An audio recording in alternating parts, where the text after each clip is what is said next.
Assalamualaikum warahmatullahi wabarakatuh. Kembali lagi kita pada perkuliahan pagi ini, pertemuan yang kedua untuk mata kuliah menggambar rekayasa untuk teknik sipil.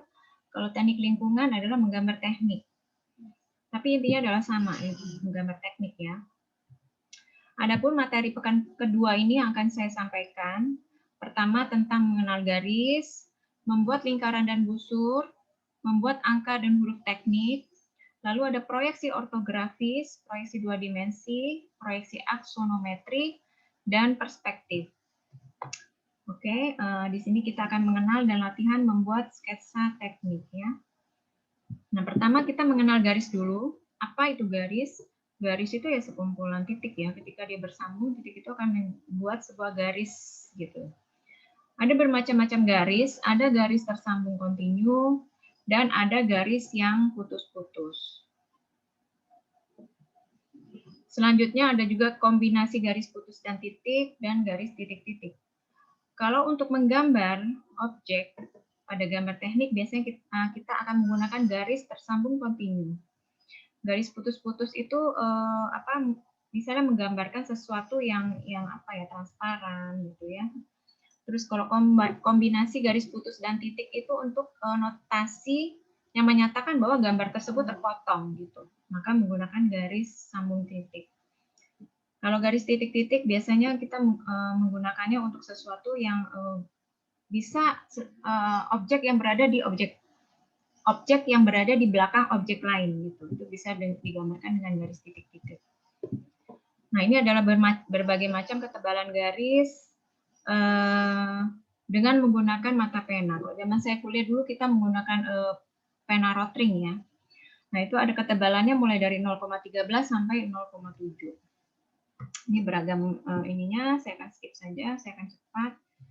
Bagian ini akan saya skip. Nah, selanjutnya saya akan masuk ke membuat angka dan huruf teknik.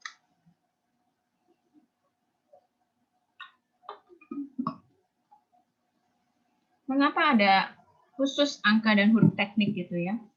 Karena memang untuk sebuah gambar teknik atau gambar kerja, itu penulisannya harus tegas dan jelas. Sehingga siapapun yang membacanya itu bisa membacanya dengan mudah dan dengan cepat.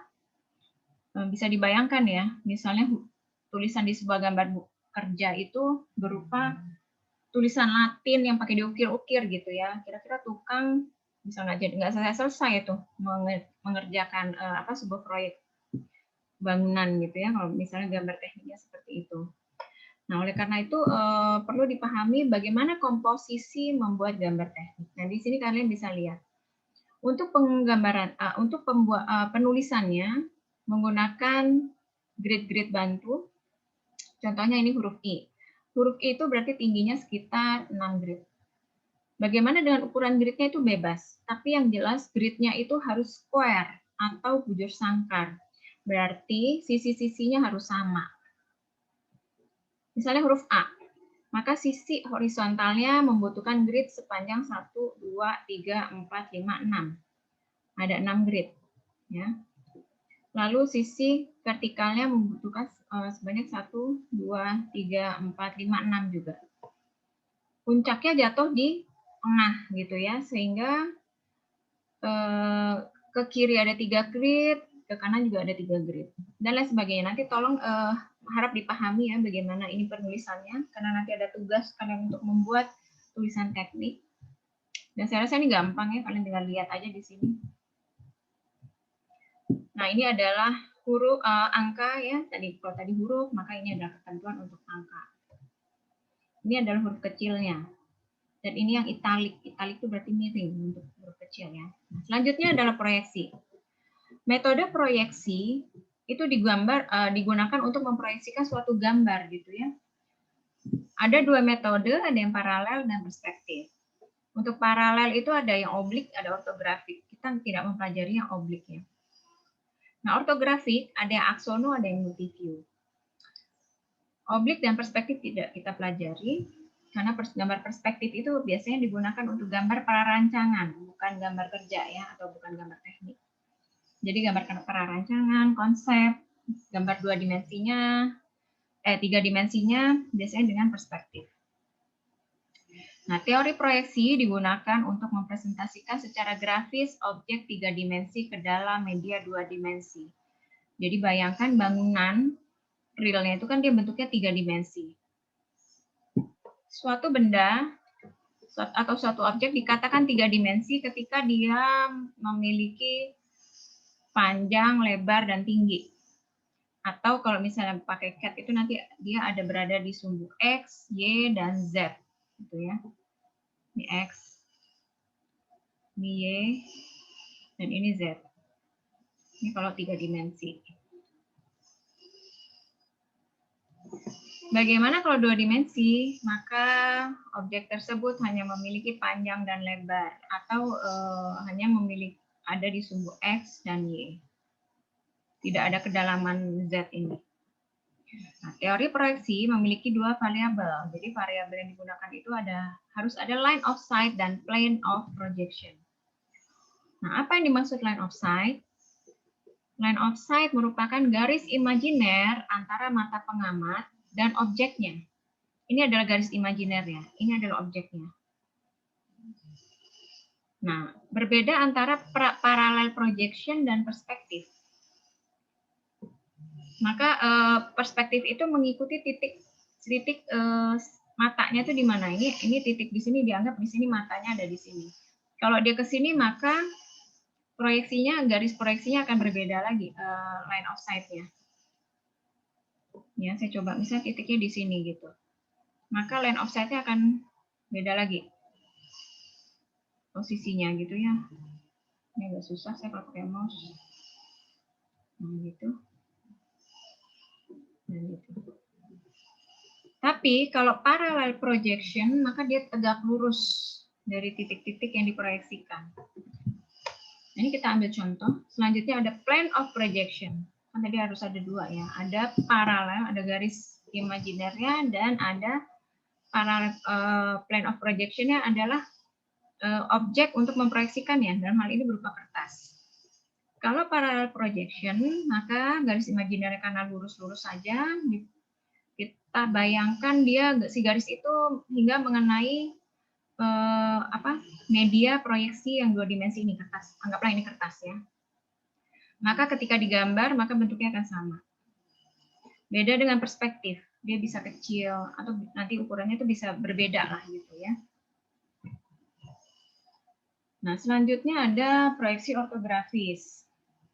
Orthographic projection is a parallel projection technique in which the parallel lines of sight are perpendicular to the projection plane.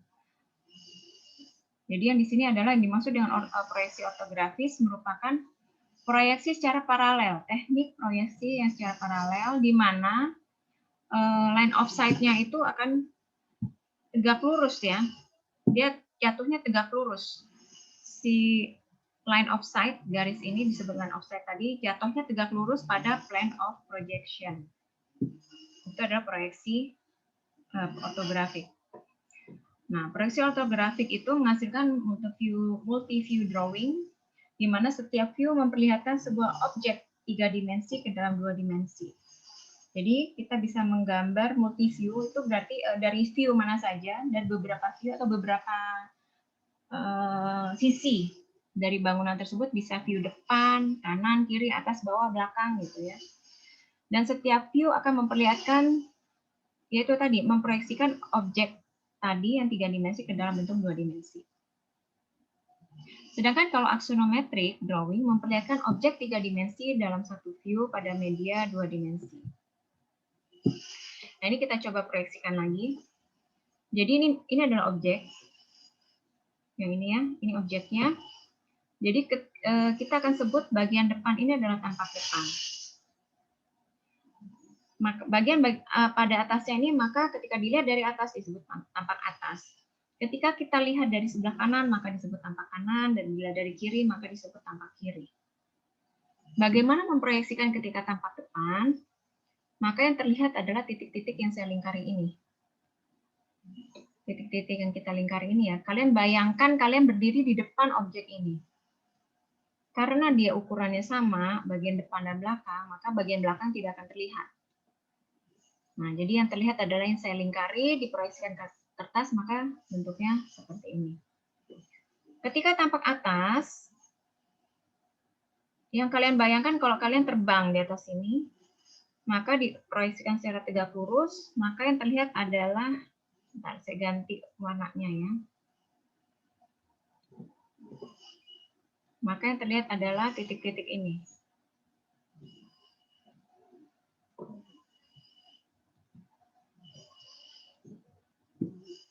Nah, ini sama ya. Jadi sehingga bentuknya seperti ini. Bagian bawah sini tidak akan terlihat karena dia kan tegak lurus. Diproyeksikan secara tegak lurus. Nah, kurang lebih seperti itu. Mudah-mudahan bisa dipahami ya, karena nanti akan ada tugas buat kalian di rumah untuk memproyeksikan objek. Nah, di sini proyeksi ortografis misalnya untuk benda yang diputar-putar ya. Ini ada sebuah balok gitu ya. Ketika posisinya dia tegak lurus seperti ini dengan media kertasnya ini, maka ketika diproyeksikan tampak depan, nah sudut-sudut ini yang terlihat kan, sehingga bentuknya seperti ini. Lalu kita coba rotasikan pada sumbu Y-nya. Ini sumbu Y ya, secara tegak lurus kita rotasi misalnya 45 derajat. Sehingga titik-titik yang terlihat adalah ini. Ini ke sini, titik ini ke sini, ini titik bawah yang ujung sebelah sana, ke sini gitu ya. Titik yang ini ke sini, titik yang ini ke sini. Nanti pasti ada pertanyaan, kok bentuknya tetap 2 dimensi terlihat? Kalau yang ini kan 3 dimensi, ini 2 dimensi. Iya, karena kita memang memproyeksikan secara 2 dimensi. Ya, jadi karena dia bagian atasnya tidak terlihat atau titik yang paling ke sana tidak terlihat karena kan dia tetap datar gitu ya. Nah, berbeda ketika kita putar pada sumbu ini. Sumbu YX, sumbu X-nya. Mungkin kita putar sedikit ke depan gitu ya. Maka baru dari sini bagian atasnya akan terlihat gitu. Akan diproyeksikannya bentuknya seperti ini. Oke, kita lanjutkan ya. Nah, ini ada beberapa proyeksi aksonometri. Prinsip aksonometri dari ketiga ini yang paling saya sering gunakan adalah yang ini. Prinsip penggambarannya adalah sudut-sudut ini dia memiliki sudut yang sama, yaitu sebesar 120 derajat. Untuk mudahnya, ketika kalian menggambar isometri, kalian bikin dulu garis di sini. Lalu baru kalian bikin garis yang ini. Nah, ini sudut kemiringan ya, nanti kalian pakai busur derajat ya, adalah 30 derajat di sini. Kok bisa 30 derajat ya? Coba nanti kalian hitung aja sendiri ya. Nanti kalian hitung 30 derajat itu, jadi itu dari, kalau sudut yang ini 120, maka sudut seberangnya juga 120 kan. Nah, pada sebuah bidang segi 4, ataupun bujur sangkar, kalau ini bujur sangkar, salah satu sisinya berbentuk bujur sangkar, totalnya kan 360, 120 tambah 120, sisi sini kan sama, yang berseberangan pasti sama, adalah 240, lalu 360 kurangin 240 itu kan 120. Tinggal dibagi 2, berarti di sini 60, maka 60. Sudut yang di sini juga sama, 60 pasti. Nah, ini sudut ini kan 90 derajat, sisanya ya 30. Jadi kurang lebih kayak gitu ya, hitungnya. Biar nggak bingung gini aja, kalian bikin garis, lalu bikin garis miringnya itu ke sini 30, maka ke sini 30. Nah, ini adalah gambar isonometrik, gambar 3 dimensi, tapi tetap dengan ukuran. Nah, ini ada beberapa contoh gambar proyeksi ortografis aksono gitu ya. Ini sebuah bangunan yang diangkat gitu ya, sehingga terlihat dalamnya. Nah, ini juga proyeksi aksonometri. Sedangkan yang ini adalah gambar perspektif. Dia perspektif itu bisa menggunakan satu titik hilang, bisa 2 titik hilang. Kalau aksono dia menggunakan ukuran ini. Menggunakan ukuran. Sementara kalau perspektif, dia tidak pakai ukuran. Hanya berdasarkan apa ya, sesuatu yang skalatis saja. Jadi ini berdasarkan feel juga ya. Jadi ketika menggambar perspektif ini juga harus menggunakan feel juga. Sehingga gambar itu tidak boleh distorsi. Tapi kita tidak belajar menggunakan yang ini. Saya hanya kasih contohnya saja. Ini gambar perspektif yang dua titik. Yang tadi ini juga 2 titik. Nah, selanjutnya adalah tugas. Tugasnya, kalian membuat proyeksi 2 dimensi dari benda contoh. Nanti benda contohnya ada. Ini adalah format tugasnya. Kalian kerjakan secara manual dengan pensil. Pada kertas HVS, gramasinya bebas, karena nanti dikirim dalam bentuk PDF. Ukurannya A4 landscape. Nah, biar kalian paham, kertas itu ketika posisinya seperti ini namanya portrait. Kalau kalian buka Word itu ada portrait atau landscape. Sementara kalau posisinya horizontal gini, tidur gini, maka ini adalah landscape. Jadi yang diambil adalah yang ini ya. Tugas dikerjakan menggunakan pensil 2B yang tebal ya. Lalu buat kop gambar. Nah, kop gambarnya kayak gini. Garis yang luar ini misalnya adalah kertasnya gitu ya. Lalu kalian bikin garis tepi untuk di dalamnya. Dengan ukurannya seperti ini. Garis pinggirnya 2 cm, 2 cm gitu. Lalu ini ada kepala gambarnya atau kopnya itu selebar 5 cm. Lalu kalian tulis seperti ini, ada fakultas, prodi apa, mata kuliah, nama, NPM, judul gambar, ini asistensi dan nilai. Tugasnya, yang ini enggak dulu. Tugas untuk minggu ini kalian tuliskan nama dan NPM dengan menggunakan komposisi yang benar. Komposisi tulisan teknik yang tadi. Jadi kalian harus buat juga lengkap dengan gridnya. Berapa ketebalan gridnya bebas, tapi yang jelas harus sama antara sisi horizontal dan sisi yang vertikalnya. Dalam artian harus bentuknya bujur sangkar ya. Bisa pakai 0,3 mili atau per 0,5 mili gitu ya. Tuliskan nama Anda dengan lengkap. Jangan namanya Abdullah, terus kalian cuma bikin Dul saja. Nama panggilan, nggak boleh ya. Jadi nama lengkap dan NPM. Selanjutnya, yang kedua, selanjutnya kalian buat proyeksi tampak depan. Untuk pertemuan kali ini, yang lain ini yang apa? Tampak belakang, kanan, kiri, atasnya nanti. Akselometri nanti. Kalian buat proyeksi tampak depan. Yang mana gambarnya yang ini? Ya, gambarnya. Mudah-mudahan bisa dipahami. Saya coba ganti dulu. Jadi tampak depan dari gambar ini, saya kasih bocoran aja deh ya. Itu pasti yang tergambar tuh adalah sisi ini nih, yang saya garis ini.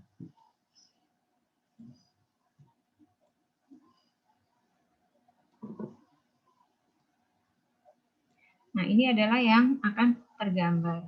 Cuma saya pengen tahu, kalian bisa menggambarkan dengan benar, tidak. Gunakan dengan pensil dan penggaris. Di sini sudah ada ukurannya. Ya. Ini pasti yang terlihat ini.